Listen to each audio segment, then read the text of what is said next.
Alors moi je m'appelle Frédéric Tout-le-Monde, j'habite au Japon. En fait je suis éditeur au Japon de bande dessinée franco-belge et aussi un peu de manga. J'ai la chance de publier en japonais le jeune homme ici, là, Tony Valent pour son Radiant, et de découvrir et de connaître un peu mieux donc ses homologues français. Je suis très heureux d'être là parmi vous et très honoré surtout d'animer cette rencontre.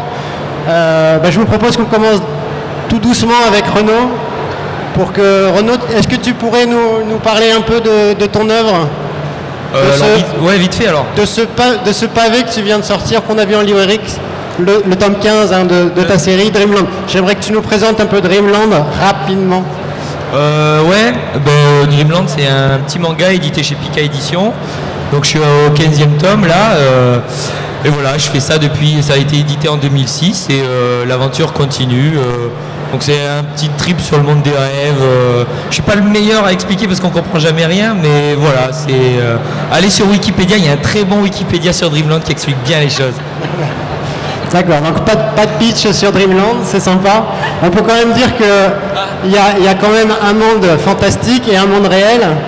Ah oui, on peut essayer de développer un minimum quand même. Ah d'accord, mais je savais pas si, parce que sinon moi je prends un quart d'heure, tu vois. Non, tu prends juste 3 minutes pour nous parler de ta série, s'il te plaît. Oui, mais en fait le délire, c'est on suit les héros dans le monde réel, donc ils sont comme vous et moi, et puis le soir quand ils rêvent, ils vont dans Dreamland, où là il se passe gavé d'aventures. C'est travailler sur le monde des rêves, ça permet de faire ce qu'on veut. Donc je peux faire les créatures, la mythologie que je veux, donc c'est un peu ça, c'est... de ce que les lecteurs me disent, ce qui est cool, c'est qu'on a le côté aventure, un peu One Piece, que tout ça. Et en même temps, il y a le côté français, parce que moi, mes héros, ils sont français, ils sont montpelliérains. Et donc, il y a ce petit côté, les héros passent le bac et tout. C'est bien là, non? C'est pas mal, pas mal. Alors, petite question, quand même, une des spécificités de ton œuvre, c'est que ça se passe à Montpellier. Je crois que c'est une ville que tu connais bien. Je suis montpelliérain. Donc forcément, je suis pas forcément si love de ma ville, tu vois, c'est juste que la logique, quand tu dessines un truc que tu veux ancrer un minimum dans la réalité, tu dessines les décors que tu as sous les yeux. Donc c'est même pas, tu vois, un truc qui était genre à mettre en avant pour le manga français, faut que ça se passe en France. Moi, tu regardes mes BD depuis que j'ai 12 ans, ça se passe en France. Donc voilà, j'aurais été lyonnais, ça se passerait à Lyon, tu vois.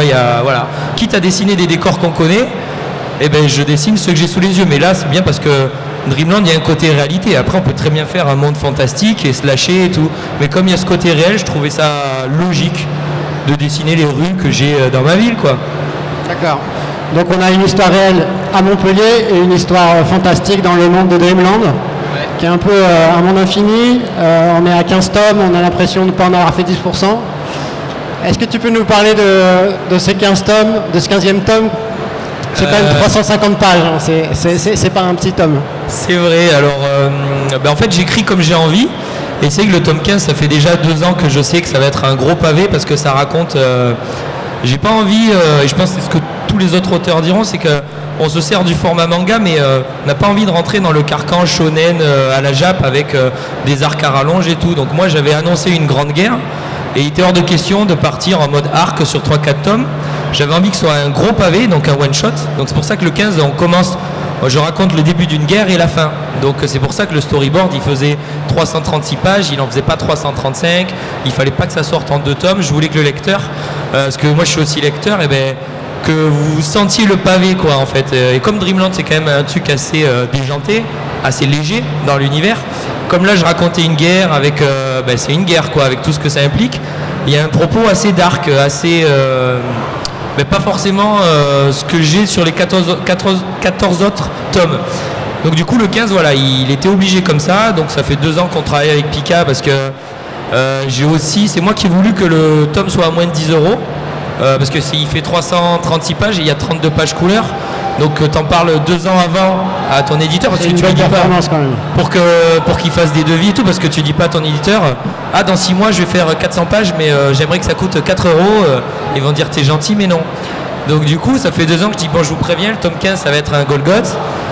Et comme c'est pas un mode collector, tu vois, c'est le 15, il est comme ça, il doit être accessible à tout le monde.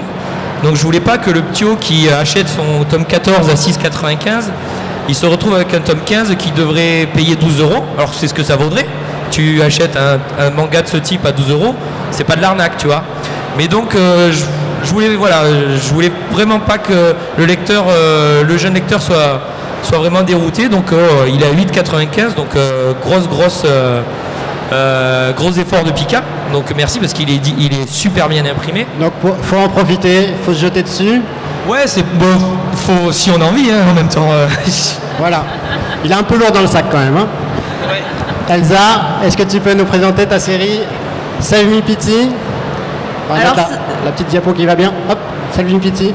Save Me Pity, c'est une histoire complètement barrée, complètement loufoque, qui se passe dans la mythologie grecque, où je me sers un peu de tout ce qui existe, la pitié, les héros, les dieux, les monstres mythologiques, qui vont avoir des aventures complètement barrées. Et en gros, au début de l'histoire, Pity va repousser les avances du dieu Apollon. Et comme dans l'histoire de la guerre de Troie avec la princesse Cassandre, Apollon ne va pas apprécier d'être rejeté et du coup il va lancer une malédiction sur Pity. Pity va voir les catastrophes arriver, mais personne ne va jamais la croire. Suite à ça, il y a un poulet qui arrive et qui lui dit « Écoute Pity, j'ai un fils caché que j'ai eu hors mariage et qui va devenir un héros. Sauf qu'il a la poisse, il attire lui aussi toutes les catastrophes, donc j'ai besoin que tu l'aides à survivre un petit peu. » Et donc le poulet, c'est pas vraiment un poulet, c'est un dieu qui s'est métamorphosé pour passer incognito. Super. Pour le côté humoristique, tu mets ton histoire dans un univers donc mythologie grecque, mais truffé de blagues assez contemporaines. Comment tu travailles ça? Est-ce que c'était quelque chose qui dès le départ te motivait sur le projet? Est-ce que dès le départ, tu avais cette envie de faire quelque chose de très humoristique Oui. En fait, moi, ce que j'aime, mon auteur préféré, c'est Rumiko Takahashi. Donc, c'est Ranma 1,5, c'est Lamu, c'est Maison Ikoku. Donc, c'est vraiment un humour totalement absurde, complètement foufou. Et même hors manga, j'aime Gottlieb, j'aime Fmur, j'aime Fred. Voilà, c'est ce genre d'histoire qui me plaît, qui m'amuse et que j'ai envie de raconter. Donc c'est sur fond de mythologie parce que j'aime aussi beaucoup la mythologie, mais ça aurait été sur un autre univers, je pense que j'aurais surtout gardé l'humour et ma façon de raconter les histoires. Ok, merci beaucoup. Tony, tu nous fais un petit pitch de Radiant? Radiant, c'est un shonen manga dans l'univers de la sorcellerie, donc c'est plus orienté fantasy et mais vraiment dans la veine des shonen que j'aimais bien lire avant dans l'esprit, genre Dragon Ball, Naruto, puis même One Piece maintenant. Et ça raconte l'histoire de Seth, le héros, on voit avec les cornes, qui va chasser des monstres dans son univers et qui va être en même temps pourchassé par une faction qui s'appelle l'Inquisition. Donc c'est une manière un peu de mettre en scène, on va dire, le rapport à la différence, puisque lui est différent, il a des cornes. Et tous les infectés, tous les gars qui sont un peu des sorciers sont tous un petit peu différents. C'est une manière, dans un univers que j'aimais bien, de raconter un petit peu un sujet qui m'importait, quoi. Parmi ces sujets, on trouve quand même... Alors c'est un manga qui est... C'est du pur shonen, avec beaucoup d'action, pas mal de blagues, mais quand même des thématiques assez straight, assez directes et sérieuses. Hein. Tu parles d'exclusion, tu parles de racisme, d'immigration. C'est des choses qui te tenaient à cœur sur cette série? Je ne l'ai pas vu venir en fait quand j'ai commencé l'histoire, mais dès le début, quand j'ai conçu l'univers, j'ai essayé de le faire coller à la thématique, quoi. Donc comme la thématique c'était un héros différent qui essaie de faire accepter sa différence, malgré moi je suis tombé sur tous les thèmes après, racisme et compagnie. Comme ça collait assez bien à l'actualité, j'avais beaucoup de matière et du coup il y avait beaucoup de choses à raconter dessus. Mais sur le coup, je me suis pas dit je vais faire un truc sur l'exclusion, je vais parler sérieux, tout ça, c'était pas du tout ça. C'est vraiment, j'ai trouvé un thème qui m'intéressait et au final en tirant le fil, ça s'est déroulé et puis voilà. Mais le vernis de tout ça, c'est des boules de feu et des conneries. Je tenais à ce que ça reste léger dans la lecture et tout parce que c'est ce que je préfère. Après dans le fond, j'aime bien que ça m'importe, quoi. Je n'irais pas faire une série sur les blagues, quoi. Voilà. Ok, merci. Donc le tome 5 de Radiant vient de sortir. Non, il y a avant-première. Ah, il sort dans 2 jours. Oui. Voilà, il sort dans 2 jours. Ok. Vandra, tu peux nous présenter ce super bouquin qui est aussi en avant-première ici, c'est ça, où il vient de sortir? Tout à fait, il est sorti hier, donc on présente Ayakashi officiellement aujourd'hui. Donc Ayakashi, c'est une histoire qui se passe dans un Japon médiéval, fantastique et uchronique, au niveau desquels on suit les aventures du héros, donc que vous avez en jaquette, c'est Hiro, qui est un guerrier sacré qui va défendre finalement son pays face à des démons qui sont appelés les Ayakashi. Donc dans le folklore japonais, les Ayakashi sont des yokai, mais des yokai plutôt à tendance néfaste. Et ce personnage, donc on suit les péripéties de ce personnage qui va devoir abandonner pas mal de choses et de choses très importantes pour défendre ses idéaux comme son pays. D'accord. Pour cette œuvre-là, donc tu travailles donc en collaboration avec un scénariste, Izu. Oui. Cette envie de développer une histoire qui se passe dans le Japon médiéval, une histoire fantastique, une uchronie dans le Japon médiéval, c'était une envie commune à vous deux? Oui, alors c'est un petit peu particulier parce que c'est vrai que moi je suis une auteure qui travaille depuis des années sur tout ce qui est folklorique, donc ça touche tout folklore de tout pays, de toute culture, et c'est vrai que le folklore japonais est un bestiaire qui est source d'inspiration illimitée pour moi, mais j'avais jamais fait de titre jusqu'à présent qui ne se passait que, ou qui mettait en scène uniquement que ce bestiaire-là. Et c'est vrai que Izu, il avait un projet comme ceci dans sa manche depuis très longtemps. Et puis à l'occasion d'une convention, il m'a découverte sur un salon. Et lui, il cherchait depuis très longtemps un dessinateur qui pourrait, au niveau duquel l'univers pouvait coller avec son projet d'origine. Et du coup, il a découvert ce que je faisais. Il a dit, voilà, c'est ça que je voudrais comme illustration autour de mon projet. Et c'est vrai que donc il m'a soumis ce projet-là. Et alors moi, j'ai une particularité, c'est-à-dire que je suis une auteure qui est un peu... je suis assez difficile dans le sens où il faut que le projet me plaise. On m'a beaucoup proposé pas mal de choses. Cependant, je n'accepte uniquement ce qui peut me plaire. Et donc je suis un public assez difficile. Et c'est vrai, quand il m'a proposé son projet, c'était complètement halluciné parce que ça partait vraiment avec des thèmes très impressionnants, avec des notions qui étaient assez chargées. Un projet très très ambitieux. Et je suis quelqu'un qui marche beaucoup par défi. Et c'est vrai que ce projet au départ était totalement infaisable. Et on s'est dit, puisque c'est infaisable, on va tenter le coup, puisque pour l'instant ça n'a jamais été fait. Donc voilà. Et 2 ans plus tard, nous voilà avec le titre fait. Voilà, Ayakashi qui vient de sortir donc. Au scénario, donc c'est Izu, un scénariste assez expérimenté qui a déjà travaillé avec le dessinateur Shonen notamment sur différentes séries. Pour la suite, j'espère que vous découvrirez tous ce titre vraiment très très prometteur, j'ai trouvé. On va passer à toi, Nicolas. Alors toi, Nicolas, tu as la particularité dans le groupe de ne pas avoir encore sorti ton bouquin, c'est ça? C'est ça. Donc il s'agit du titre Mekaz. Oui, c'est ça. Qui sortira fin septembre. Donc je travaille avec Olydri Édition.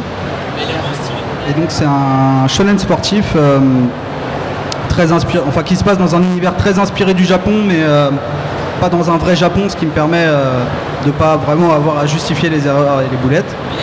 Et donc en fait c'est très inspiré des mangas comme Rookies et Slam Dunk, à la seule différence qu'au lieu de faire un vrai sport, ils construisent des mechas et ils se battent avec. Voilà. D'accord. Pour cette thématique du mecha, est-ce qu'il y a en particulier des influences? Est-ce qu'il y a des séries qui t'ont influencé, qui t'ont donné envie de placer cet élément de mecha dans ton histoire sportive? Non, pas vraiment. En fait, je voulais déjà faire une histoire autour des mechas et c'était pas assez intéressant juste des mechas. C'est pour ça que j'ai rajouté ça dans un univers scolaire en fait. Ok, merci beaucoup. Alors, on a du temps, vous inquiétez pas. Alors, vous venez tous, vous êtes tous donc maintenant mangaka dans vos activités au jour le jour. Vous avez pourtant des parcours assez différents. Certains sont complètement autodidactes dans le style manga, d'autres viennent de la bande dessinée. J'aimerais que vous me parliez un peu... Voilà, qu'est-ce que c'est au quotidien d'être mangaka? Comment vous vous organisez? Qu'est-ce que concrètement ça se traduit? Comment vous construisez vos bouquins? Voilà, comment vous vous organisez dans votre travail sur le manga? Quelqu'un peut démarrer, Renaud? Du coup, en fait, tu dessines tous les jours. Clairement, en fait, quand tu dois caler du 200 pages dans l'année, voire logiquement un petit tome et demi, c'est le rendement, tu vois. T'as pas 2 sorties dans l'année, mais et encore si, il y en a qui arrivent. Donc tu sais, quand tu dois te caler quasiment 300-350 pages dans l'année, ben, ça fait 1 page tous les jours. Après, c'est pas quantifiable en termes de... Souvent on nous pose la question combien vous faites de pages par jour, c'est que des fois tu peux enquiller 4-5 pages parce que la scène elle est tranquille, et des fois tu peux passer 6 heures, 7 heures, 8 heures sur une case de ouf. Donc en fait on va dire que ça se quantifie plus en heures de taf. C'est quand tu choisis d'être, comme on dit, mangaka français, alors qu'on est auteur, mais c'est vrai que on est un peu entre les deux, tu vois. Moi quand je parlais avec les auteurs franco-belges en festoche, j'avais pas l'impression d'avoir le même quotidien. Et quand j'ai rencontré des mangaka jap, ça se rapprochait un peu de leur quotidien, où ben, tu veux faire du manga, en France, t'as pas de vie. C'est du 7 jours sur 7, c'est du 10 heures, 12 heures minimum. Bien minimum, ouais. J'en suis à 18 là. Ah oui. Non mais c'est parce que je suis en bouclage. Donc oui, il y a aussi les 2 derniers mois de bouclage ou le mois de rush, comme on appelle. Donc après, on l'a tous choisi, hein, donc c'est pas une plainte, hein, c'est vraiment, c'est on kiffe. Tu vois, moi, il y aurait 30 heures dans la journée et à nos soucis. Hein. Ouais, pareil. Non, en gros, bon, ça dépend des auteurs. Moi, je fais tout, bah, comme Renaud, comme Tony et comme Nicolas aussi. Je fais scénario, storyboard, crayonné, ancrage. Moi, ce que j'aime bien, c'est faire d'abord le scénario d'une traite pour savoir exactement tout ce que je vais raconter sur un album. Donc, je fais scénario et storyboard d'une traite. Je le montre à mon éditrice qui me permet d'avoir un recul sur mon histoire, surtout au niveau du rythme ou quelques petits dialogues quelquefois à changer. Mais c'est minime, hein, l'intrusion n'est pas aussi intense qu'au Japon. Et voilà, une fois qu'elle a validé mon scénario, bah, je passe au dessin et là, bah, c'est en général un chapitre par semaine, ouais, avec effectivement plus les pages sont compliquées, avec des gros décors, des scènes de foule, plus je vais tendance à faire 1 page par jour, ou avec des scènes plus faciles, où je peux faire jusqu'à 6 pages par jour, mais c'est vraiment, ça dépend vraiment des pages. Alors, sur le mode de publication, au Japon, tout est basé et axé sur la prépublication en magazine, ce qui explique l'existence de chapitrage dans l'écriture. Moi j'ai remarqué que dans vos œuvres, vous reprenez ce système de chapitres alors que vous n'avez pas de prépublication. En quoi finalement le fait de tout structurer en chapitres, ça vous aide dans votre progression? Moi je vais répondre vite fait. Pour moi c'est clairement l'erreur, c'est pas une erreur, mais du fanboy de manga du début, tu vois. Moi j'ai fait mon tome 1 de Dreamland, c'était je suis en mode shonen, j'ai regardé Dragon Ball et One Piece, combien ils faisaient de chapitres, et j'ai fait pareil, mais c'est vrai que tu as raison. En fait, pourquoi eux ils ont choisi 18 pages et pas 19 et pas... Ça, à l'époque je le savais pas, j'ai juste calqué parce que ça me faisait kiffer, mais je vois que maintenant c'est mort, tu vois, quand tu vois que je fais du 350 pages, maintenant on a la liberté, on n'a pas ce côté pré-pub. Donc pourquoi pas faire un chapitre tout en couleur si l'éditeur il est ok. Donc moi pour ma part ce côté, comme tu as raison, chapitré, c'était vraiment au début juste le taf parce que j'ai envie de faire comme Toriyama en fait. Et en fait je suis pas Toriyama et du coup je suis plus comme lui. Je fonctionne un petit peu pareil puisque je fais mes scénarios aussi, puisque même sur Ayakashi je suis co-scénariste, donc en général je suis une auteure complète, je fais tout, scénario, dessin et tout le reste. Mais c'est vrai que pour moi chaque chapitre correspond à l'évolution soit d'un personnage au niveau de sa manière de penser, d'agir, soit va faire une évolution au niveau de l'histoire. Donc pour moi un chapitre peut faire comme pour Ayakashi pour les premiers 40 à 50 pages, autant pour là le Stray Dog 3 que je suis en train de faire, il y a un chapitre qui fait 150 pages. Parce que pour moi, en fait, encore une fois, je n'ai pas de prépublication, donc je me respecte pas, on va dire, ce devoir de pagination qui est échu à un certain nombre de pages à chaque fois délimitées. Par contre, pour moi, à chaque fois, ça correspond, mon dessin est au service de mon scénario. Donc du coup, et au service de l'histoire que je veux présenter. Donc en fait, il n'y a pas de limite. Moi, à un moment donné, dans Stray Dog, j'ai un chapitre de 30 pages, comme effectivement, je peux avoir un chapitre de 150 pages. Ça me gêne absolument pas. Pour toi Nicolas? Moi c'est plutôt le contraire, en fait j'essaie de respecter un maximum les 19 planches par chapitre, parce que je pense que c'est ce qui fait en grande partie le plaisir de la lecture d'un manga, c'est ce rythme un peu effréné et cette quantité d'émotions, et le fait de fonctionner par chapitre, ça permet en fait de se dire toutes les 19 planches, j'ai quelque chose d'intéressant. Et en fait, essayer de penser le chapitre pour qu'il soit intéressant à chaque fois. Ce qui fait que le tome est, je pense, beaucoup plus digeste. Et c'est ce qui fait que même des mangas d'un peu moins bonne qualité qu'un One Piece ou qu'un Dragon Ball restent très plaisants à lire. Je pense que c'est ça aussi la force du manga, c'est tous ces codes. Pas forcément, ça dépend du lectorat. Après, comme tu dis, c'est ton avis personnel. Après, je pense que l'intérêt du manga, à proprement parler, c'est justement d'avoir une liberté d'expression de l'auteur, parce que c'est un des codes du manga, c'est d'avoir vraiment une liberté d'expression qui justement nous permet d'avoir vraiment quelque chose qui se met au service de l'histoire. Après, c'est sûr que le manga, on va dire que pour tous ceux qui ont été prépubliés, c'est souvent rencontré dans les shonen. C'est sûr que là, comme il y a une prépublication mensuelle, on a vraiment, comme pour le comics américain, un chapitrage qui est échu avec une première de couve, avec un certain nombre d'actions dedans qui est délimité. Mais après, on a souvent certains auteurs, tels Tite Kubo, qui, pour ces éditions reliées, vont changer la fin du chapitre pour avoir des chapitres plus longs. Parce que pour lui, il le dit, mes chapitres en 30 pages, pour lui c'était trop court, il n'avait pas terminé son action. Donc ça dépend vraiment du point de vue. Après, je pense que l'intérêt, encore une fois, du manga, c'est justement d'être complètement au service de ce que l'auteur veut présenter et au service de l'histoire, sans pour autant perdre en qualité et sans pour autant devoir respecter obligatoirement certaines coupures, certaines choses comme on trouve dans le comics ou dans le franco-belge. Ok, donc on voit bien que vous avez un peu chacun votre recette pour un peu donner du rythme aux épisodes, séquencer votre histoire. Pour ce qui est de la quantité de travail à faire, bon, on a aussi compris que c'était du travail d'esclave à 18 heures par jour, hein, avec si possible pas de pause dodo. Est-ce que vous fonctionnez avec des assistants? Est-ce que, comme les Japonais, vous avez des assistants qui vous permettent de réduire un peu le travail? Ça serait bien d'avoir beaucoup d'assistants, mais économiquement, on n'a pas le même système qu'au Japon, donc on n'a pas les moyens d'engager autant d'assistants qu'on le souhaiterait. Moi, j'ai une personne, Saeko, qui s'occupe des trames et qui fait ça très bien et qui m'aide vraiment à pas criser sur les fins de chapitre où vraiment elle me délivre de la partie que j'aime le moins faire. Pour toi, Renaud, je crois que tu as toute une équipe, en fait, pas plus qu'un assistant, c'est toute une équipe, le studio Penmery, c'est ça? Tu peux nous en parler un peu? Oui, en fait, j'ai deux potes qui m'aident. Donc c'est pas en mode assistant, c'est dès le tome 1, c'est aussi des auteurs qui lisent des mangas et tout.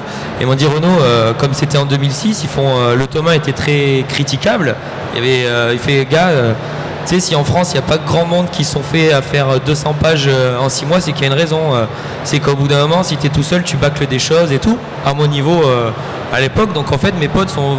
Donc il y a mon cousin et mon pote, on est deux. Donc ils sont juste venus dès le tome 1 en renfort sur les décors, tu vois, en disant l'important dans une BD, c'est les personnages, c'est ce que tu racontes. Si tes personnages... en du charisme ou quoi, le lecteur, en fait ce qui est important, c'est ce qu'il me disait, focalise-toi sur la connerie, la bulle et tout, parce que dessiner des poteaux électriques, le lecteur, toi déjà tu t'en fous de dessiner 15 poteaux électriques ou de dessiner toutes les tuiles. Donc dessiner le décor, c'est le boulot ingrat, parce qu'en fait un décor mal fait avec une sale perspective, ça tique direct, donc le lecteur il le voit, et donc moi ma perspective était très mal faite, alors qu'un décor super bien fait, ben, tu le vois pas. Il passe crème et en fait tu lis la connerie. Donc ils sont plus venus m'épauler sur ça, c'était pas des pros du décor, c'est juste qu'ils sont plus appliqués que moi. Et donc à l'époque on a fait ça, donc tu vois ils m'ont aidé dès le tome 1 et ça a été une bataille, pas une bataille mais à l'époque quand tu fais de la BD en 2006 c'est soit t'es dessinateur, soit t'es scénariste, soit t'es coloriste. Ma assistant ça n'existe pas ici, c'est quoi le contrat, comment tu les rémunères, machin, bidule. Donc tu vois ils ont commencé à être payés au tome 5. Donc c'est plus une bande de potes que ben mec tu vas partir sur du 200 pages, et ben on va t'aider et puis le jour où ben, tu gagnes des sous, où ça se vend, et ben c'est cool. Donc voilà, ils m'aident encore aujourd'hui jusqu'au top 15. Donc voilà, c'est pas en mode mon assistant. Souvent j'ai des jeunes qui me disent est-ce que vous pouvez me prendre en assistant? Donc imaginons si Roro et Salim qui vont arrêter de m'aider, est-ce que je vais reprendre 2 autres assistants? Non. Tu vois, je vais travailler tout seul. C'est voilà.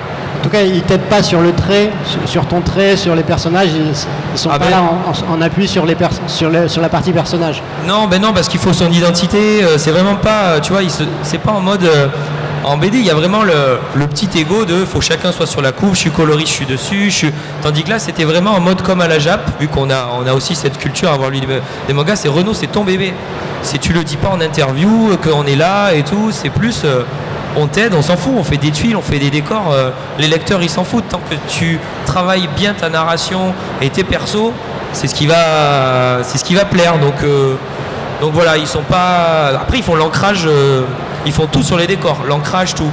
Tu vois, quand il y a un ancrage particulier, c'est Salim, quand il y a un ancrage un peu chiadé à la RPG Final Fantasy, c'est Roro, donc voilà. Et toi, Tony, tu as essayé de travailler avec un assistant, tu as un assistant, t'en es où là-dessus? Non, je travaille tout seul, mais pendant un temps, j'avais pris quelqu'un juste pour faire les tâches super ingrates, genre scanner, remplir au noir quand il faut, ouais, un truc bien salaud. Mais en fait, j'ai pas pu le faire, quoi. Finalement, on a fait... c'est quelqu'un qui s'est proposé. Moi j'habite au Canada, donc pour avoir les assistants c'est pas pareil, mais il y a quelqu'un qui est venu en dédicace et qui m'a dit j'aimerais être votre assistant, tout ça. Il m'a fait tiquer, qu'est-ce qu'il pourrait faire? Du coup je le faisais scanner, remplir en noir et puis je crois que c'est tout. Donc c'était pas grand chose finalement. Ça m'avançait pas en fait. Ça m'avançait pas parce que finalement c'était des tâches que je faisais et qui me faisaient une petite pause entre les pages. Mais comme ça avançait pas plus vite, après j'ai dit bon ben je vais continuer tout seul. Par contre maintenant je sépare mon boulot comme si j'étais plusieurs. Donc une fois que j'ai fait le dessin de tout le chapitre, je fais l'ancrage de tous les personnages avec certains déliés et tout. Puis après je me mets en mode assistant décor et là je prends la plume pour faire les décors et je fais tous les décors d'un coup. Ça me permet de bien séparer les deux techniques. Je fais ça depuis 1 tome et demi. Et je vais beaucoup plus vite et les décors sont plus fournis. Mais du coup, tous ces Tony en toi s'entendent vachement bien, quoi. Ouais, c'est ça. Je suis plusieurs dans ma tête et puis maintenant je l'accepte. Ouais. C'est toi le chef. Ouais, pas toujours. Alors Vandra, toi tu as un peu, j'ai l'impression, un problème inverse, à savoir que tu n'as pas d'assistant. Hein. Non, je fais tout toute seule. C'est ça, et en plus tu as pas que ta série régulière chez... moi je sévis sur plusieurs plans. T'es sur plusieurs choses, des projets, tu mènes... criminel récidiviste, multirécidiviste. Tu peux nous parler un peu de ce que tu fais en dehors de Ayakashi? En dehors d'Ayakashi, je travaille sur Stray Dog également chez Glénat, comme je l'ai cité tout à l'heure. Après, je suis une auteure qui a travaillé au départ à l'étranger avant d'être publiée en France, parce que mon parcours a été un petit peu particulier. Et du coup, je continue à travailler pour les États-Unis. Je travaille également sur des séries en autopublication, mais pour moi, je ne comprends pas ça comme un travail professionnel, puisque je garde la qualité que je mets dans les livres de manière professionnelle. Par contre, pour moi, ça me sert juste de galop d'essai. Je fais un test panel, si je peux dire ça comme ça, voir si, par exemple, la prochaine série que je voudrais présenter plaît, est-ce que c'est assez bien agencé, est-ce que le scénario est assez bien détouré, etc. Et après, si effectivement une série marche bien en autopublication, elle rencontre un bon accueil auprès de mes lecteurs parce que c'est vrai que je travaille depuis plus de 10 ans sur la scène française en tant que mangaka, et c'est vrai que si je vois qu'il y a une série qui rencontre un petit peu son succès, comme ça a été le cas pour Stray Dog, comment ça s'appelle, en autopublication, c'est vrai que je vais avoir plus tendance à aller la défendre avec un peu plus de punch auprès d'un éditeur, plutôt que s'il y a une série comme j'en ai une en ce moment où c'est Carnival. Carnival, c'est une série qui est à ses débuts. Pour moi, je l'aime beaucoup, j'aime beaucoup les personnages. Par contre, c'est une série qui est beaucoup moins demandée sur mon stand auteur que mes autres séries. Du coup, ça ne sera pas forcément celle-là que je vais présenter par la suite. Et puis là, dernièrement, j'ai eu l'occasion de représenter, on va dire, un petit one-shot que j'avais présenté, on va dire, un peu à la One Again chez Kiun sur un tremplin il y a 2 ans. Et là, je l'ai présenté en version vraiment intégrale au concours du Shonen Jump Plus. Et pour l'instant, donc le concours est toujours en cours. Par contre, il fait partie des 3 finalistes. Donc, il est en prépublication pour l'instant chez Shonen Jump Plus. D'accord. Donc là, on aborde un point intéressant qui est les concours de manga qu'organisent finalement les éditeurs japonais. Je crois qu'on a un exemple aussi intéressant avec toi, Nicolas. Tu as participé à un concours de manga qui s'appelle Silent Audition, c'est ça? Silent Manga Audition, ouais. Silent Manga Audition, tu pourrais nous en parler un peu, nous dire ce que c'est? Ouais, donc c'est un concours qui est organisé par la maison d'édition Koamix, donc qui est la maison d'édition actuelle de Tsukasa Ojo et Tetsuo Harla, et surtout qui a été fondée par l'ancien éditeur en chef du Jump. Donc ils ont tout un savoir-faire du manga qui est très intéressant. Et donc pour trouver des auteurs à l'international, ils ont lancé un concours de manga muet, donc qui est vraiment ouvert à tout le monde. Et on peut envoyer une histoire en autant de pages qu'on veut sur leur concours. Il y a un thème tous les 6 mois. Et avec d'autres gens du monde entier, en fait, j'ai été sélectionné pour partir au Japon, les rencontrer. Et maintenant, je fais partie de ce qu'ils appellent leur masterclass. Et en fait, je continue de travailler avec eux sur des short stories, etc. Et donc, en gros, leur objectif, c'est de nous former pour être prêts à travailler sur le marché japonais dans le manga. Donc, c'est très intéressant, je pense. C'était un séjour de combien de temps sur place? C'était une semaine. Une semaine? Ouais. Et donc, tu étais le seul Français ou quels étaient les participants J'étais le seul Français. Il y avait beaucoup d'Espagnols. Et à part ça, il y avait des Chinois, Vietnamiens, Arabie Saoudite. Enfin, il y avait énormément de personnes. Est-ce que tu as senti des différences d'approche sur le manga entre les participants? C'était assez étonnant, mais en fait, pas vraiment. Il y avait quand même une grosse homogénéité dans le global manga, on va dire. Et, non, pas vraiment en fait. Et en plus, c'est du manga muet, donc il n'y a vraiment aucune barrière, il n'y a pas de traduction. Et finalement, les fans de manga dessinent tous pareil en fait, dans le monde entier. Alors, moi, de ce que j'ai compris de ce concours, c'est que c'est un concours qui cherche à mettre l'accent sur l'importance de la narration dans le travail de mangaka et de fluidité, expliciter les intentions du mangaka sans dialogue. Par rapport à ces spécificités du manga, est-ce que vous avez des difficultés ou des points sur lesquels vous sentez que travailler en manga, ça impose quand même d'être rigoureux sur certains aspects? Allez-y, quand vous voulez. Moi, honnêtement, non, puisque le manga, c'est ce que j'ai choisi. Au départ, j'ai une formation d'ancreuse de comics américains. Donc, c'est pour ça ma formation était un peu particulière. Et c'est vrai qu'à un moment donné, travailler dans le comics, c'est super intéressant, parce que vous pouvez illustrer vraiment des personnages de grosse licence. Mais à un moment donné, en fait, vous êtes au service du personnage. Et puis après, donc, moi, j'ai voulu, moi aussi, animer mes propres personnages et puis faire mes propres séries. Et puis vu que ma formation était dans le comics, j'ai fait mes premières BD sur du format comics américain. Et à un moment donné, j'ai été très vite stoppée dans mon élan parce que c'était pas ça que je recherchais. Le comics par rapport au manga, c'est vrai que c'est une BD qui est très statique, avec très contemplative, avec un rythme de lecture qui est très lent. Or moi, dans mes BD, je voulais quelque chose de très fluide, très dynamique, avec effectivement des personnages qui pouvaient partager leurs impressions, leurs émotions avec le lecteur. Chose que l'on retrouve dans le manga et qui ne sont permis que dans le manga. Et c'est pour ça que ce format de BD, au départ, je ne lisais absolument pas de manga, je ne savais même pas que ça existait d'ailleurs. Et puis sur le tard, j'ai découvert ça et je me suis dit voilà, c'est ça que je veux faire, parce que l'intérêt du manga, encore une fois, c'est que la narration est au service de l'histoire et on a vraiment une pagination qui nous permet de mettre en scène finalement un rythme de lecture qui est beaucoup plus dynamique, avec finalement une mise en page aussi, encore une fois, qui peut être très explosive. Moi, je peux parler par expérience que j'ai pas d'expérience dans la franco-belge, mais dans le comics, on ne peut mettre d'éclatés, donc des personnages qui ressortent des cases. On ne peut en mettre par issue. Alors les issues, c'est les chapitres effectivement de 32 pages. On peut mettre par issue que 5 éclatés en grand maximum par issue. On est vraiment, on va dire, bloqué par ça. Après, le manga, on a une grosse liberté qui nous est offerte, et également on a une pagination qui n'est pas réduite. Le manga, à la base, on a une pagination qui part de 160 pages ou 172 pages pour les plus petits, et ça peut aller jusqu'à, comme Renaud qui nous a fait un Dreamland de 335 pages, comme moi qui vais faire un Stray Dog de 400 pages pour le numéro 3, et pour le numéro 1 et 2 c'est du 330 pages aussi. Donc ça n'a pas forcément, c'est pas un blocage, alors que même les compiles de comics, quand on dépasse les 200 pages, c'est vraiment, on a un éditeur qui grince les dents, qui nous dit non, il faut terminer maintenant, que votre histoire soit finie ou pas, il faut la boucler maintenant. Donc c'est vrai que cette liberté d'expression, je l'ai trouvée dans le manga, et c'est pour ça que j'ai été amenée à multirécidiver depuis longtemps. Une réaction, Tony, par rapport à la comparaison manga-comics? Est-ce que tu en aurais un peu à faire sur ton expérience de dessinateur de bande dessinée? Moi, par rapport à la bande dessinée, ce que je vois, puisque je faisais avant la bande dessinée, c'est que dans le manga, j'ai vraiment la place de laisser parler l'émotion des persos. Alors si on prend une pleine page en BD pour faire quelqu'un qui pleure, après il nous en reste 30 et quelques, quoi. Et puis on est foutu. Si on fait 2 fois ça dans l'histoire, c'est fini. Alors que dans le manga on peut. Et une des choses dans lesquelles je me suis vraiment impliqué en faisant le manga, c'est comme on a l'écriture en noir et blanc, la couleur vient pas rattraper le truc. Et j'ai l'impression que l'œil il voit assez vite quelque chose qui foire en noir et blanc, alors qu'en couleur, comme le tout est habillé, c'est plus familier. Et du coup, Ce que je fais moi, c'est travailler beaucoup plus l'expression et faire très attention. Des fois, je refais, comme on me disait, des fois on peut passer toute la journée sur une case. Et quand ça m'arrive, c'est jamais sur un grand décor ou quoi, c'est toujours sur une case à la con où il y a le perso qui doit avoir une attitude très spécifique.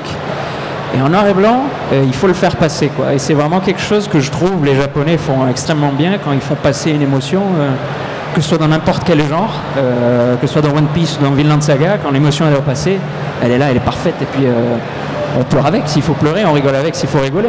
Et cette école-là, de faire ça, vraiment, c'est assez spécifique au manga. C'est vrai que j'avais pas forcé autant pour faire de franco-belge. Et puis quand je vois les autres BD franco-belges que je lis, c'est pas si important au milieu. Moi, c'est surtout sur ça que j'ai vu une différence. En gros, pour résumer, moi je compare les bandes dessinées franco-belges à des longs métrages, et le manga c'est plus la série télé, qui permet vraiment de rentrer vraiment dans l'histoire, dans les personnages, dans la psychologie, et de développer les actions plutôt que de les survoler. Donc un côté très feuilletonnant. Justement, est-ce qu'il n'y a pas un risque quand on fait du manga à aller un peu trop dans le feuilletonnant, à savoir de s'étendre sur toutes les petites anecdotes, d'avoir une propension à s'étendre sur toutes les petites anecdotes, à aller en se disant j'ai de la place, j'ai de la liberté, et finalement on a du mal à faire avancer la machine parce que... Après ça c'est même pas dû au manga, c'est dû à l'auteur, même en franco-belge. Si t'as beaucoup de pages, tu peux raconter un truc super chiant en beaucoup de pages. Donc oui, c'est vrai que ça peut être le piège, mais il faut vraiment, c'est pas le format, hein, c'est chacun son auteur, c'est le problème de chaque auteur. Quand tu fais ton story, tu te dis j'ai un horizon de pages, mais est-ce que cette scène sur laquelle je mets 20 pages, est-ce que justement elle est importante, ou est-ce que je passe pas cette scène-là qui va peut-être plaire au lecteur ou que le lecteur a besoin, je mets que 2 pages. Est-ce que ça, c'est à chacun en soi, mais c'est pas propre au manga. En franco-belge aussi, il y a c'est de la narration. Donc quand tu l'as digéré et que le lecteur a compris la tienne, après c'est sûr, après à chaque auteur de savoir, soit tu veux rentrer dans ton truc et faire tes 20 tomes dans le même délire, soit tu veux te renouveler à chaque tome. C'est vraiment une question personnelle, et c'est plus un problème de technique ou d'expérience que de format ou de page. Alors sur le côté technique, justement, est-ce qu'il y a des points qui vous paraissent un peu difficiles au quotidien avec le travail de mangaka? Sur la technique. Il y avait un Larsen, alors j'ai bougé mon micro, mais maintenant je suis obligé de parler. Vas-y. Sur la technique, le fait de passer pour la BD de quelque chose en couleur et de venir en noir et blanc, il faut tout réapprendre à faire en fait. Si j'avais commencé par le noir et blanc comme a fait Renaud, j'aurais fait mon école là-dedans, puis ce serait devenu naturel assez vite. Moi, il a fallu que je faisais la couleur quand je faisais de la BD, donc il a fallu mettre ça de côté et devenir intéressant et lisible en noir et blanc. Donc apprendre et puis rater plein de fois et puis refaire et tout. C'est en gros, c'est ça, surtout le noir et blanc, quoi. Puis le gros challenge finalement dans le manga, c'est que c'est pas un sous-genre de littérature graphique, loin de là, comme certains, comme on peut entendre. Moi j'ai entendu ça au dernier salon du livre à Paris, qu'il y avait des auteurs de BD franco-belges qui me disaient mais le manga finalement c'est du manga, quoi, de manière très péjorative, avec genre c'est pas de la BD. Alors parce que c'est du noir et blanc.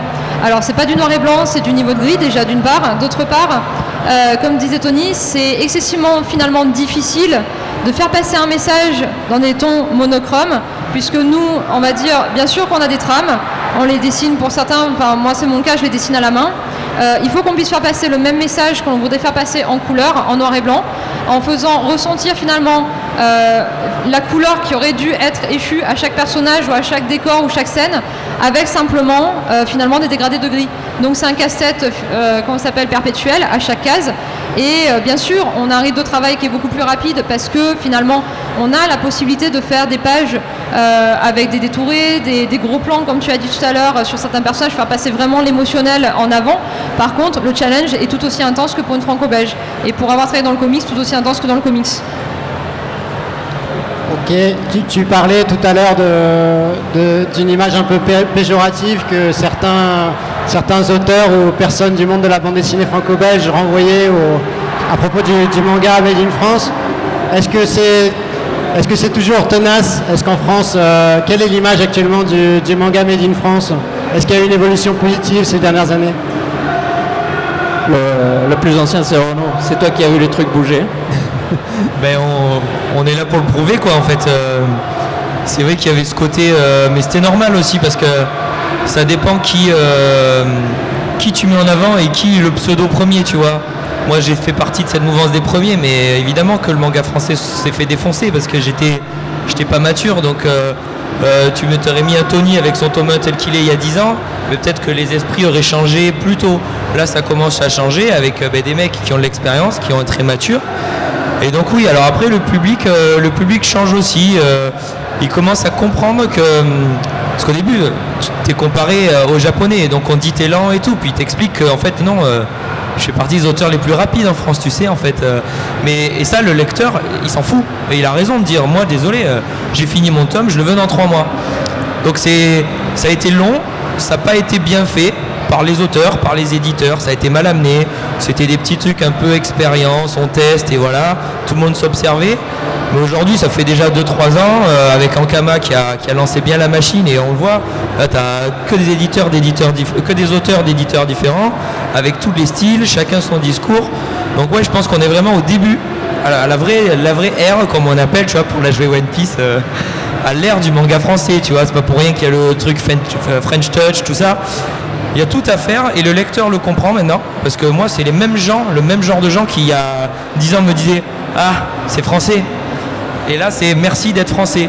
Alors, c'est pas moi qui ai changé, le trait, tu vois, mais la démarche est la même. Donc, je pense que ça y est, c'était trop tôt. D'ailleurs, on n'est pas beaucoup à avoir 10 ans d'expérience, tu vois. Il y en a plein qui sont tombés pendant la bataille. Donc voilà, je pense que là, on est bien. Le lecteur a pigé que tu sortes tes 2 tomes en 1 an et demi. Eh ben t'es bien, tu vois, il y a ce rythme. Ils sont habitués à notre narration qui est un peu plus différente des japonais, ou même si après t'as un auteur qui a envie de faire, mais non, moi j'ai envie d'être le killer japonais, je fais comme les Japs, eh ben le lecteur ils comprennent aussi. Tu vois, c'est facile parce qu'il n'y a pas la barrière de la langue. Donc tu viens en dédicace et chacun a son public, il y a une vraie interaction, donc chacun explique sa démarche, au lectorat de le comprendre, et en fait t'es vachement soutenu. Il y a un vrai engouement, tu vois. Donc aussi on a la chance que les Japs font un peu leur star ici, donc forcément nous on récupère tout, tu vois. Moi j'ai toujours récupéré tous les blasés des Japonais qui voulaient pas faire qu'une signature et tout. Ben viens gars, t'auras un dessin, et ben finalement le mec après il revient l'année prochaine avec les autres tomes, donc voilà. Donc on retiendra que les Japonais font leur star sur la Japan Expo. Non mais c'est pas filmé, personne ne le sait, on est entre nous là. Non, personne ne le sait, on l'a pas remarqué. Renaud, tu as commencé, je crois, sur un magazine de prépublication, en fait. Est-ce que tu penses que ça serait une bonne idée aujourd'hui de remettre un peu au goût du jour, de faire une tentative? Alors moi, la prépub, c'était du fake, en fait. C'était le Shonen Magazine de Pika qui avait très bien marché parce qu'il faisait des séries Jap.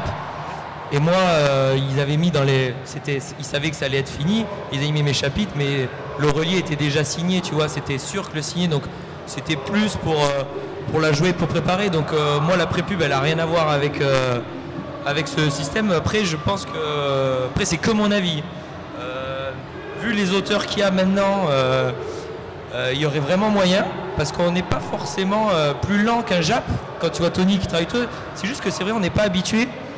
Moi j'ai rencontré des Japonais, en fait il travaillait autant d'heures, et quand il m'a vu dessiner, j'étais pas plus lent. C'est juste que nous on est en mode, nos rushs c'est les deadlines du tome entier. Si tu avais une vraie deadline à la semaine et tout, enfin pas à la semaine, mais je pense qu'il y a beaucoup d'auteurs français qui seraient capables de tenir le rythme japonais. Donc c'est plus que le problème de la prépub en France, tous ceux qui s'y sont essayés, en fait ils ont mal regardé pourquoi au Japon ça marche. C'est qu'en fait tu sors un bouquin de prépub à 5-6 euros, c'est le même prix que le relié pour des petites séries. Donc en fait le lectorat forcément il va préférer le relié. Aujourd'hui tu ramènes des auteurs, donc des connus français, tu mets des petits jeunes et tu sors ton bouquin, mais donc tu vois en prépub c'est du 400 pages les trucs, c'est des pavés, et tu le sors à 2 euros, t'inquiète, je pense qu'il y a un potentiel. Je pense que c'est le prix, c'est la démarche du truc, tu vois. En France on a ce culte du bel objet et tout. La prépub au Japon c'est un journal, c'est notre culture du journal, c'est mec tu le lis, ils l'ont payé 1 euro là-bas, il le laisse sur le banc. Personne n'a tenté ce genre de démarche. Peut-être qu'avec cette démarche, il y aurait peut-être quelque chose. Je sais pas, tu vois, je suis pas devin. Il y avait eu. Moi, ça me plairait bien en tout cas. Hein. Ouais, ça serait mais il y avait le eu gros kiff. Ankama qui avait fait Akiba, ouais, mais c'était cher. Ça restait cher, ouais. Ça restait très cher. C'était 5-6 euros. Ouais. Donc même là, tu vois, il faut vraiment, quand je dis 2 euros, c'est pas un chiffre au pif. C'est tu veux sortir ton pré-pub, tu sors 400 pages de français à 2 euros. Et tu verras que les gens y suivront. Allez, on lance l'appel aux éditeurs. Bien dit, très bien. C'est ça, voilà. Le mot de la fin, il nous faut un magazine de prépublication à 2 euros pour la prochaine génération. Le Japon, c'est ça. Moi, ça me plaît. Très bien. On est arrivé au bout de cette rencontre.